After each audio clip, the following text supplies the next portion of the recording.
NDA में तो शुरुआती खींचतान के बाद अब सहमति बन गई, लेकिन महागठबंधन में सिर उटव्वल अभी भी जारी है। इस बीच बिहार में तीसरा मोर्चा तैयार करने की कोशिश में जुटे प्रशांत किशोर ने सबसे पहले जनसुराज के उम्मीदवारों की घोषणा की।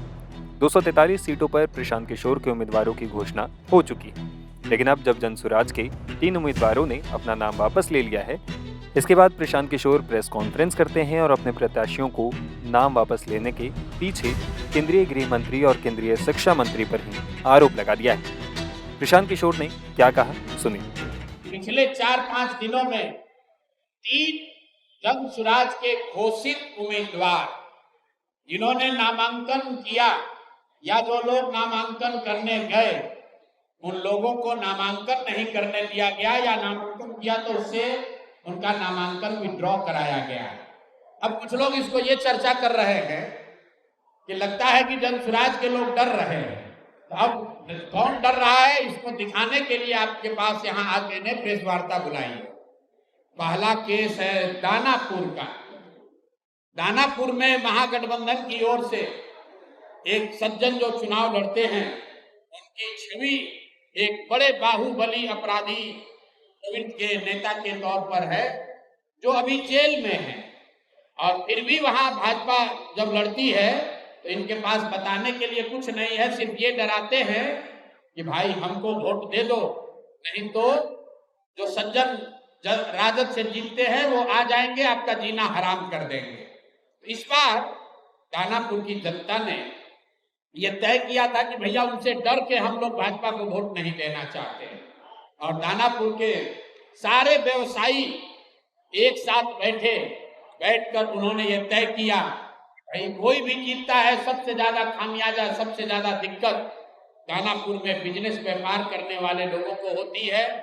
यहाँ के जो दोनों ओर के बाहुबली नेता हैं वो उनको परेशान करते हैं। तो वहां के लोग यहाँ आए, मेरे साथ उनकी 3 राउंड 4 राउंड बैठकें हुई और सबने मिलकर अपने में से, आपस में से एक राजनीतिक व्यक्ति जो वहां पर व्यवसायी भी है, उनका नाम अखिलेश है, उसे बोलचाल की भाषा में उनका नाम मुटुर शाह है।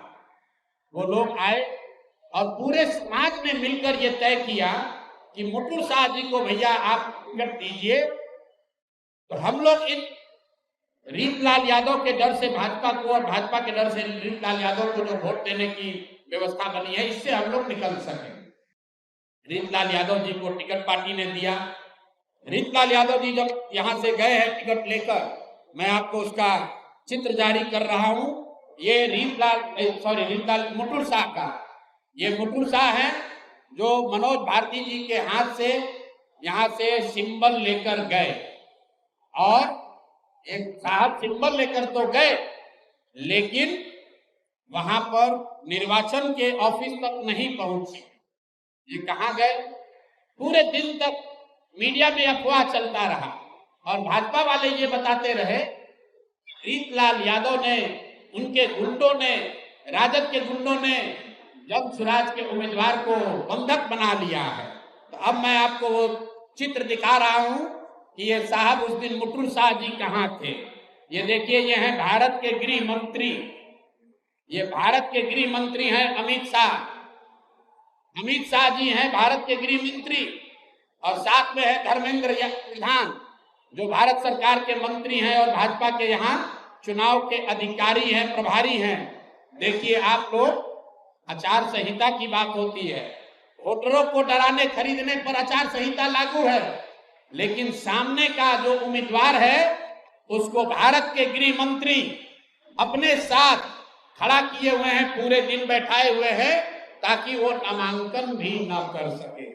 ये है भाजपा के चाल चरित्र चेहरा। ये देखिए भाजपा का चाल चरित्र चेहरा। और बता रहे हैं ट्विटर पर बैठ के कि जनसुराज के उम्मीदवार भाग रहे हैं। आप बताइए, कोई साधारण व्यवसायी जो राजनीति करता है उसको भारत के गृह मंत्री अगर बुलाकर अपने साथ बैठा ले तो उसके पास क्या विकल्प बचेगा? और कहाँ है चुनाव आयोग? एक वोटर को आप पैसा देते हुए, डराते हुए अगर दिख जाए तो आप पर इल्जाम लगता है कि आपने आचार संहिता का उल्लंघन किया। और यहाँ भारत के गृह मंत्री और केंद्र में भाजपा के मुख्य मंत्री धर्मेंद्र प्रधान खुलेआम जदयू के जन स्वराज के प्रत्याशी को अपने साथ, अपने साथियों के साथ, दल बल के साथ घेरे हुए हैं और इस पर कोई प्रतिक्रिया नहीं है। चुनाव आयोग को अभी आपको ये जारी करने के बाद आधिकारिक तौर पर हम लोग चुनाव आयोग को हम लोग निवेदन करने जा रहे हैं कि देखिए कि हम जन स्वराज के प्रत्याशियों के साथ क्या हो रहा है। ये जन स्वराज के प्रत्याशी के साथ नहीं हो रहा है, ये वो डर है, वो राजनीतिक बंधुआ मजदूरी जो खत्म करने का रास्ता जन स्वराज ने बनाया है, उससे छटपटाहट जो पैदा हुई है, उसी का नतीजा है। क्योंकि ये एक बात नहीं है, ये एक केस नहीं है। अब दूसरा केस देखिए, ब्रह्मपुर शाहपुर विधान बक्सर लोकसभा क्षेत्र के ब्रह्मपुर में, वहां से दूसरे लोजपा के बहुत बड़े बाहुबली नेता हुलास पांडे जी चुनाव लड़ रहे हैं। जरा सुनिए ये लोग कैसा कैसा राजनीति करते हैं। बिहार में स्वच्छता की बात कर रहे हैं। एनडीए का उम्मीदवार कौन है? लोजपा के हुलास पांडे। इसकी छवि क्या है वो आप हमसे बेहतर जानते हैं। वहां से ये जन स्वराज के प्रत्याशी हैं डॉक्टर सत्य प्रकाश तिवारी।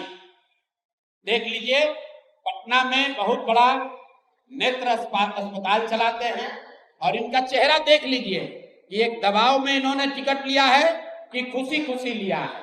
ये देख लीजिए, इन्होंने जन स्वराज का टिकट लिया, जन स्वराज ने इनको उम्मीदवार बनाया।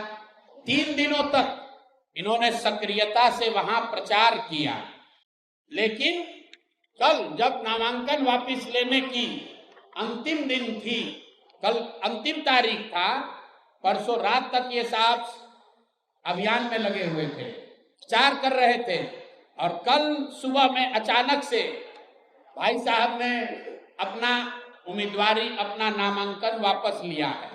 और वापस लेने के पीछे का चित्र देख लीजिए।